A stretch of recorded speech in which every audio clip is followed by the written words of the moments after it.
Aujourd'hui, prenons le temps de comprendre la volonté de Dieu avec le sermon intitulé « Rendez grâce et louange à Dieu ». Lisons 1 Thessaloniciens, chapitre 5, verset 14.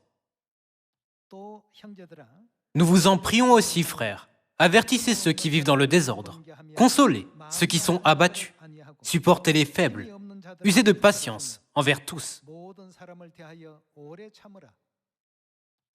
Prenez garde que personne ne rende à autrui le mal pour le mal, mais recherchez toujours le bien, soit entre vous, soit envers tous. Soyez toujours joyeux, priez sans cesse, rendez grâce en toutes choses, car c'est à votre égard la volonté de Dieu en Jésus-Christ. Si c'est la volonté de Dieu, nous devons toujours trouver quelque chose dont nous pouvons rendre grâce dans notre vie. Dieu nous dit de rendre toujours grâce. Cependant, nous oublions parfois cet enseignement et nous nous plaignons, murmurons ou bavardons souvent selon notre tempérament ou ce que nous ressentons, ce qui nous empêche de faire la sainte volonté de Dieu.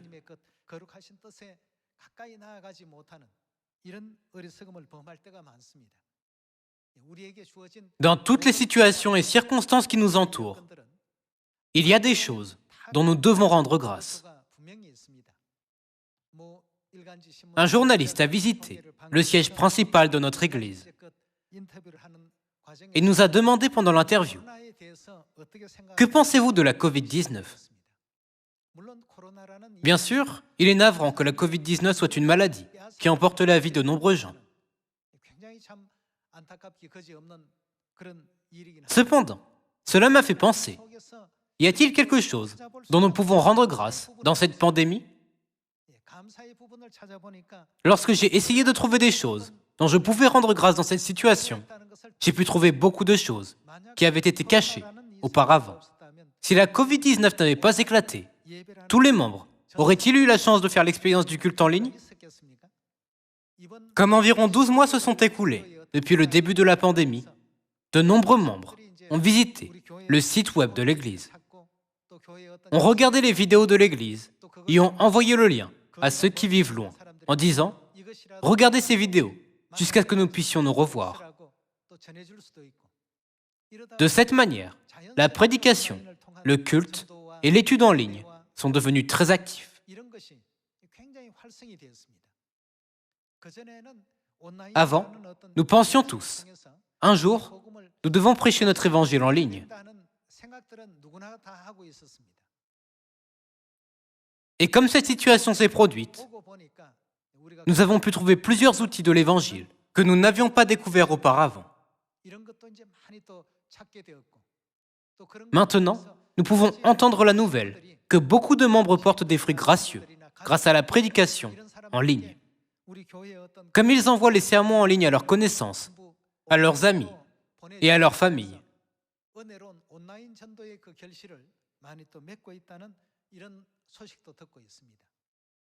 Avant, nous avions une réunion dans un endroit particulier, avec seulement les personnes qui pouvaient être là physiquement. Maintenant, cependant, n'importe qui peut assister à la réunion, à condition d'avoir accès à Internet. Les membres qui ne pouvaient pas le faire avant en raison de la distance peuvent maintenant participer à de nombreux événements de l'Église en ligne. Cela me fait penser, vraiment, nous devons trouver un moyen de rendre grâce, plutôt que de nous plaindre et de murmurer, quelle que soit la situation. L'objectif de Dieu est de nous donner des bénédictions à la fin, n'est-ce pas? Les poissons vivants nagent contre le courant. En fait, la plupart des poissons nagent en amont, même s'il leur est plus difficile de nager contre le courant. À travers cet exemple, nous pouvons comprendre pourquoi Dieu permet certaines épreuves et difficultés dans notre vie.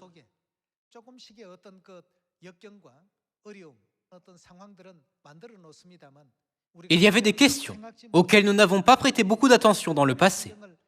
Avant, nous n'avions peut-être prêté attention à ces questions qu'à 10%. Cependant, en y prêtant attention à 70, 80 ou 100%, nous pouvons trouver la vraie volonté de Dieu d'autant plus. Par conséquent, au lieu de penser « Pourquoi Dieu a-t-il mis ce genre de personnes autour de moi ?» ou « Il semble que tous les autres vivent en paix. Pourquoi ma famille a-t-elle tant de difficultés et de souffrances ?» Nous devons penser « Nous avons besoin de difficultés pour renforcer notre force qui nous permet de les surmonter. » Pour cette raison, plutôt qu'un chemin nivelé, qu'est-ce que Dieu met dans les chemins de ses enfants bien-aimés pour qu'ils surmontent petit à petit?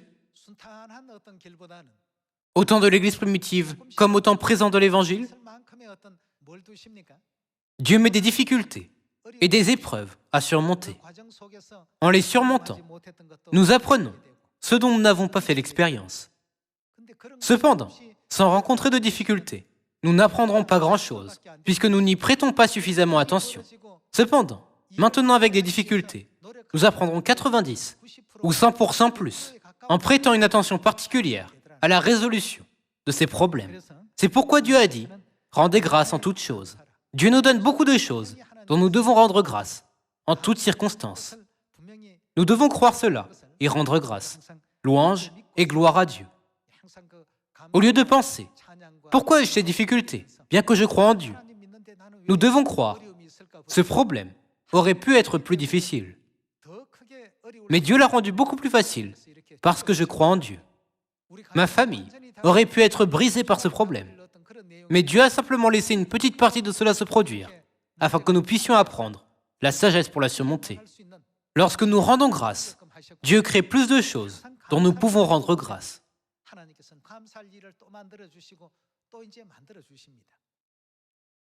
Nous sommes bien conscients de ce genre d'enseignement par la Bible. Cependant, lorsque nous sommes confrontés à des difficultés, il est difficile de penser à la situation de cette manière.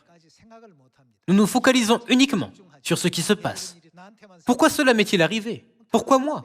D'autres personnes ont également des difficultés. Dieu ne nous appelle-t-il pas les saints vivants ou les vivants?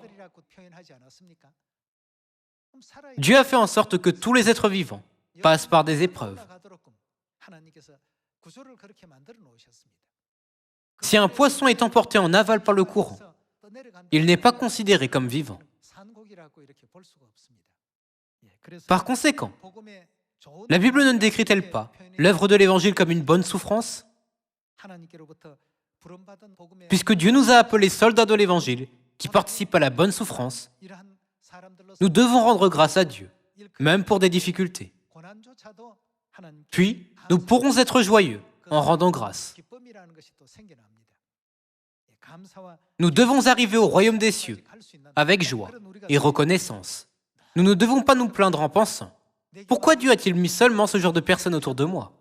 Mon ami a des parents merveilleux et tous les membres de sa famille sont étonnants. Pourquoi les membres de ma famille sont-ils si minables et manquent-ils de tant de choses ?» Il n'est absolument pas nécessaire de faire ce genre de comparaison. Peu importe à quel point les gens de ce monde sont remarquables, peuvent-ils régner dans le royaume des cieux? Si vous avez un modèle dans ce monde, vous devez penser à s'il régnera dans le ciel.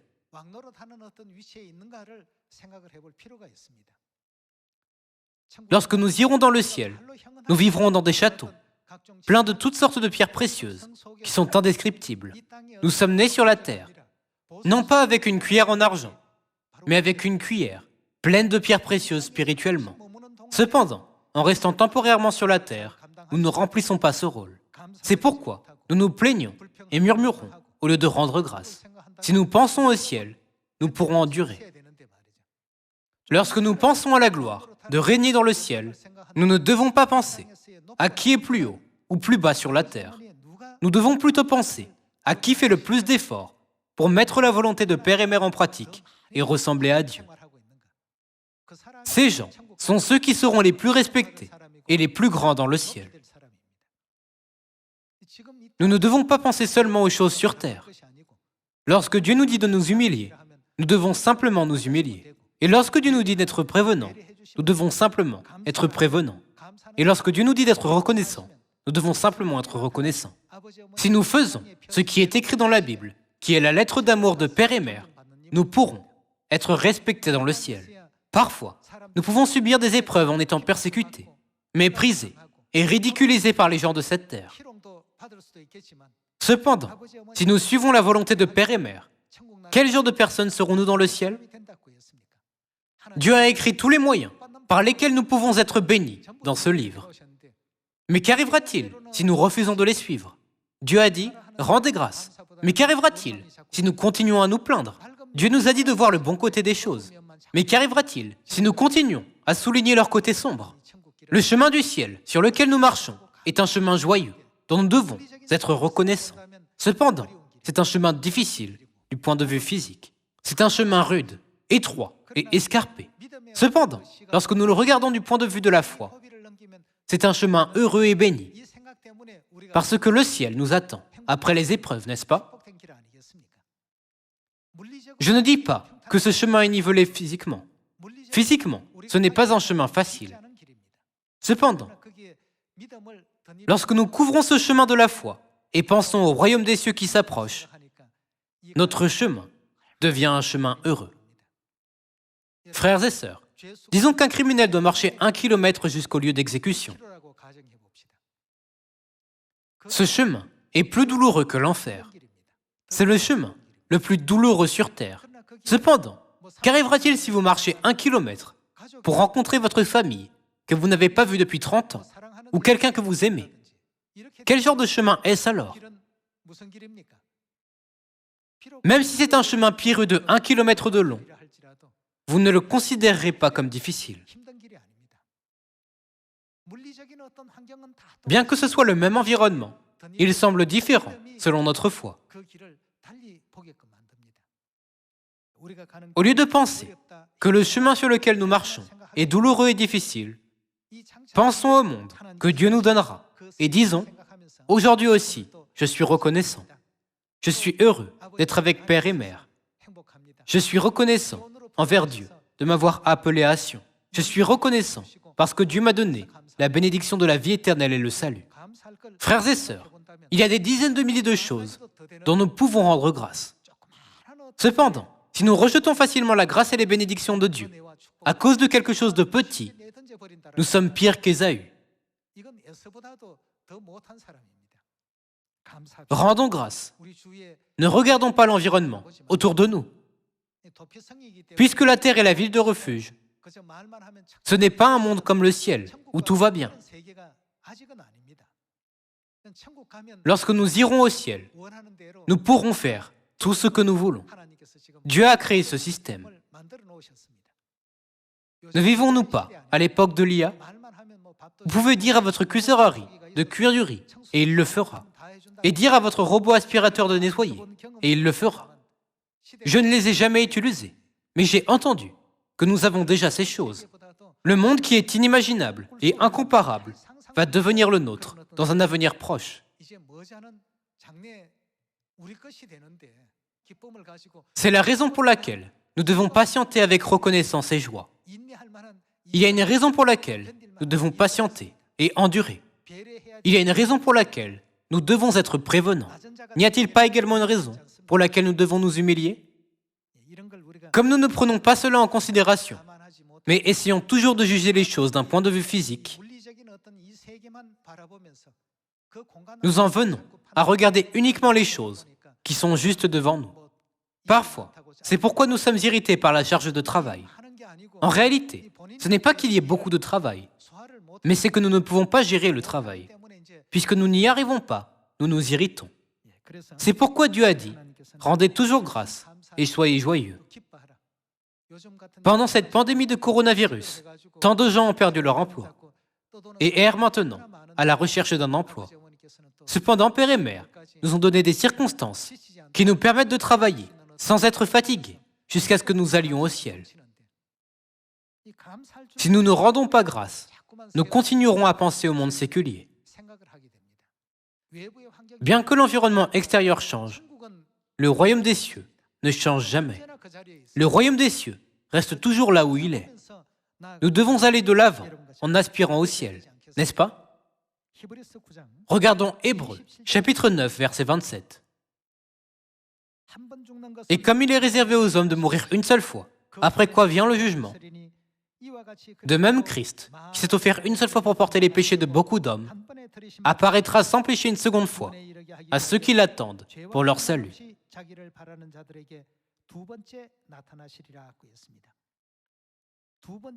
En regardant la prophétie, selon laquelle il vient sur cette terre en chair une seconde fois, il y a une chose à laquelle nous devons réfléchir. Frères et sœurs, vous connaissez le terme traumatisme, n'est-ce pas? Il se réfère à une réponse émotionnelle à un événement douloureux que quelqu'un a déjà vécu. Et il ressent de nouveau la même douleur lorsqu'il est placé dans une situation similaire, bien que cela ne se reproduise pas. Afin de sauver l'humanité, Dieu est venu sur cette terre en chair il y a 2000 ans. Lorsqu'il est venu, il a fait savoir à l'humanité comment aller au ciel. C'est parce que les pécheurs ne peuvent pas connaître le moyen par eux-mêmes. Dieu a expliqué tous les moyens pour que nous devenions le peuple céleste. Cependant, les Juifs ont mis une couronne d'épines sur Dieu, qui est venu en chair. Lui ont percé le côté avec une lance et l'ont crucifié, parce que la façon dont il est venu ne correspondait pas au sens commun qu'ils avaient appris.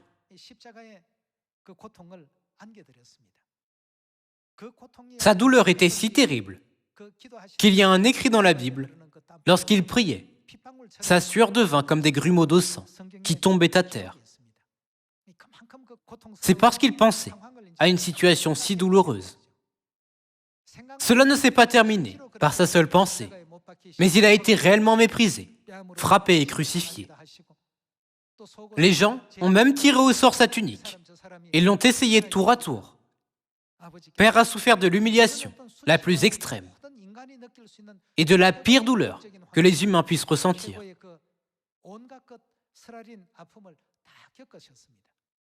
Mais il a promis de revenir à cet endroit où il avait eu cette expérience traumatisante. Si vous êtes victime d'un voleur dans la rue, voulez-vous retourner dans cette rue, que ce soit de jour ou de nuit?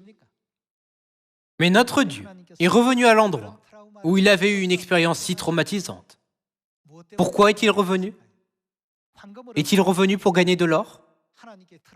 La seule planète où Dieu a été traité assez impitoyablement et cruellement pour être traumatisé est la planète Terre.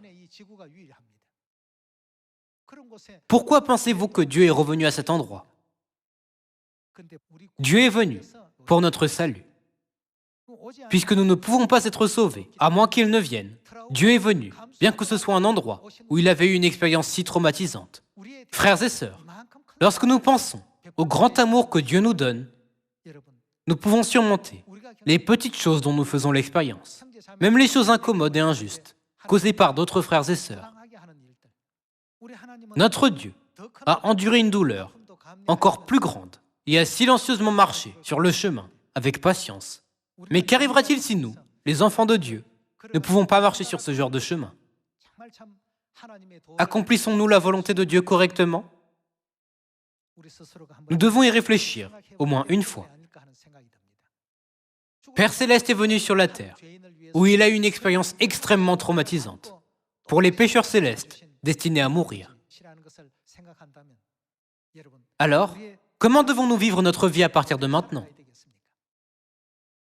Avez-vous déjà dit à Père et Mère, « Pourquoi avez-vous fait cela pour d'autres membres, mais pas pour moi ?»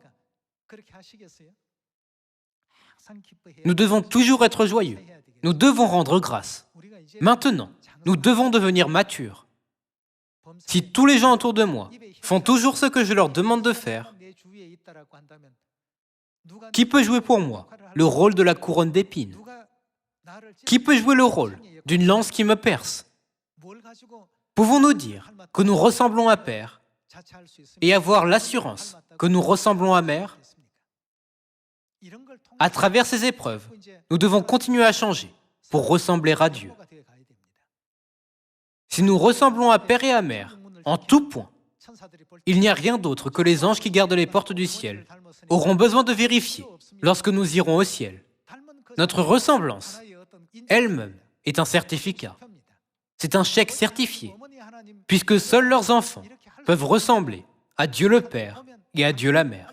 Les anges diront, « Entrez, entrez par les portes. Nous devons suivre le chemin de Père et Mère gracieusement. » Et que devons-nous faire lorsque nous suivons leur chemin? Nous devons rendre grâce. Dieu nous a donné tant de choses dont nous pouvons rendre grâce, ici et là. Néanmoins, nous nous plaignons tous les jours en disant « J'ai besoin de ceci, j'ai besoin de cela », et en ne disant pas même une fois « Merci ». Lorsque nous étions immatures, nous prions Père et Mère. Faites ceci et cela pour moi, s'il vous plaît. Cependant, une fois que nous devenons matures, nous devons dire « Merci pour tout, louange à vous ». Qu'est-il écrit dans Apocalypse? Que font les anges et les 24 vieillards dans le ciel? Tous les jours, ils disent « Vous êtes saints, nous pouvons seulement vous louer ». Personne ne dit « Pourquoi m'avez-vous donné moins de grâce, tandis que vous avez donné plus de grâce à ce membre ?»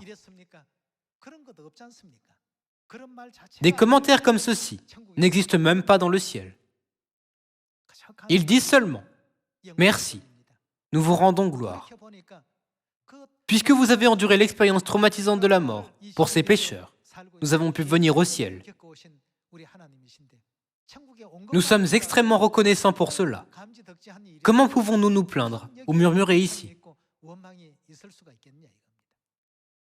C'est pourquoi ils rendent grâce en toutes choses et louent toujours Dieu.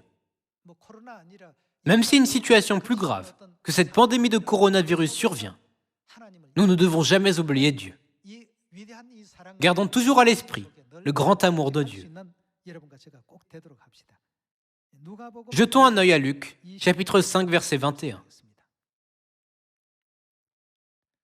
Les scribes et les pharisiens se mirent à raisonner et à dire « Qui est celui-ci qui profère des blasphèmes? Qui peut pardonner les péchés si ce n'est Dieu seul ?» Jésus, connaissant leurs pensées, prit la parole et leur dit « Quelle pensée avez-vous dans vos cœurs? Lequel est le plus aisé? De dire « Tes péchés te sont pardonnés » ou de dire « Lève-toi et marche ». Or, afin que vous sachiez que le Fils de l'homme a sur la terre le pouvoir de pardonner les péchés, Père céleste et Mère céleste ont proclamé la vérité de la nouvelle alliance aux enfants qui vivaient sous de lourdes charges de péché, afin que nous puissions être pardonnés. Les gens du monde connaissent-ils la nouvelle alliance? Savent-ils comment recevoir le pardon des péchés? Connaissent-ils Dieu qui est venu en chair avec le pouvoir de pardonner les péchés? Qu'en est-il de nous? Nous avons reçu beaucoup de grâce et savons beaucoup de choses. Cependant, savoir ne suffit pas. Nous devons rendre grâce et louange pour tout ce que nous savons. Nous servons Dieu le Père et Dieu la Mère, l'Esprit et l'Épouse, qui peuvent enlever tous les péchés qui n'ont pas été pardonnés pendant des dizaines de milliers d'années, en disant simplement « Tes péchés sont pardonnés ». Nous servons Dieu Tout-Puissant. Par conséquent, nous ne devons pas être enfermés dans ce monde physique, en perdant notre foi et notre espoir pour le ciel, ou en corrompant notre esprit à cause de quelque chose d'insignifiant. Dieu Tout-Puissant est avec nous. Dieu ne nous a-t-il pas proclamé par la Pâque de la Nouvelle Alliance « Celui qui mange ma chair et qui boit mon sang a le pardon des péchés et la vie éternelle »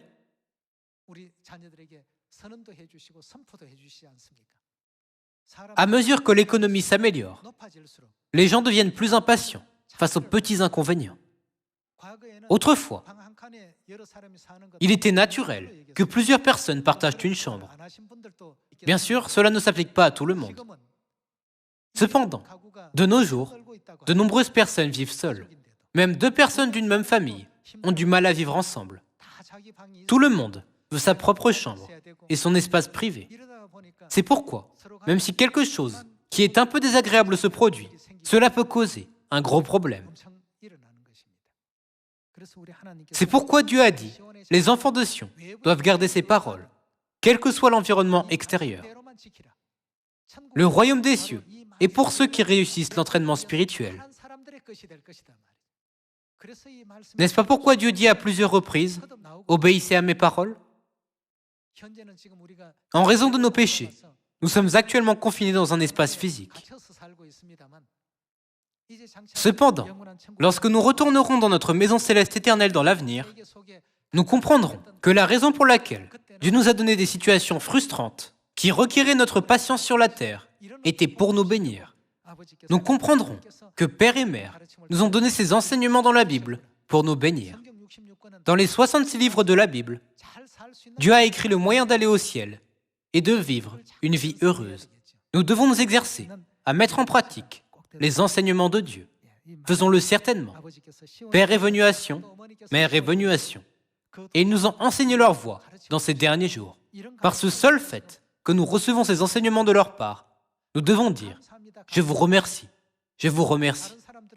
Les autres ont-ils une chance d'entendre les enseignements de Dieu, même s'ils le souhaitent? Dieu lui-même est venu et nous a enseigné ses voies. Comme il est écrit, il nous enseignera ses voies. Si nous n'avions pas appris ses voies, nous n'aurions pas reconnu Mère et aurions vécu une vie sans signification, même si Mère était juste à côté de nous. Nous n'aurions pas reconnu la vérité, même si elle était juste à côté de nous, et aurions gaspillé notre vie en pensant, puisque beaucoup de gens célèbrent Noël, jouissons également de cette journée. Toutes ces choses sont des facteurs qui conduiront les gens en enfer. Un drapeau rouge continue d'être levé devant eux comme un avertissement. Néanmoins, ils répètent ce comportement sans tenir compte des avertissements. Cependant, puisque nous avons reçu l'enseignement de Père et Mère, nous pensons, c'est quelque chose qui nous sert d'avertissement sur notre chemin vers le ciel. Alors, nous ne devons pas le faire. Je crois que le seul fait que nous avons appris les voies de Dieu est plus que suffisant pour être joyeux et rendre toujours grâce et louange.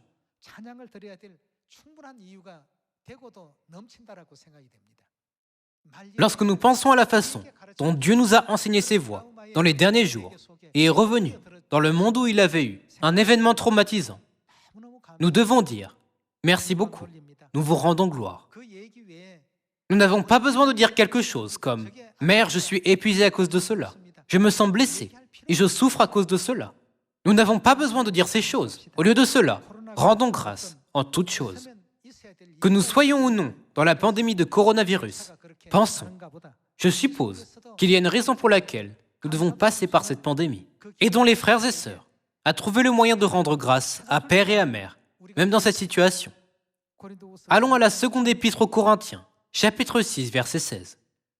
Quel rapport y a-t-il entre le temple de Dieu et les idoles? Car nous sommes le temple du Dieu vivant. Comme Dieu l'a dit, j'habiterai et je marcherai au milieu d'eux. Je serai leur Dieu et ils seront mon peuple. C'est pourquoi, sortez du milieu d'eux et séparez-vous, dit le Seigneur. Ne touchez pas à ce qui est impur et je vous accueillerai. Je serai pour vous, quoi? Un père. Et vous serez pour moi des fils et des filles, dit le Seigneur Tout-Puissant. Dieu est devenu notre Père. Il nous a donné la chair et le sang de la Pâque de la Nouvelle Alliance pour faire de nous ses enfants, que même les anges célestes peuvent reconnaître. Alors, de quoi devons-nous nous plaindre et être mécontents? Nous sommes des pécheurs célestes destinés à mourir. Nous avons péché contre Dieu avec un cœur arrogant, comme celui de l'astre brillant, qui a essayé d'élever son trône plus haut que celui de Dieu. Et nous avons été chassés sur cette terre. Nous sommes littéralement des pécheurs qui doivent mourir. Mais Père et Mère ont dit à ces pécheurs, « Tu es mon fils, tu es ma fille, je suis votre Père et je suis votre mère. » Avec ce genre de cœur, Père et Mère sont venus à nous et nous ont considérés comme leurs enfants. Frères et sœurs, pourrait-il y avoir plus de grâce que cela? Nous devons être tolérants envers nos frères et sœurs, tant qu'ils n'entravent pas la vérité, ni ne la nient. Nous manquons tous de quelque chose. Chacun de nous manque de quelque chose.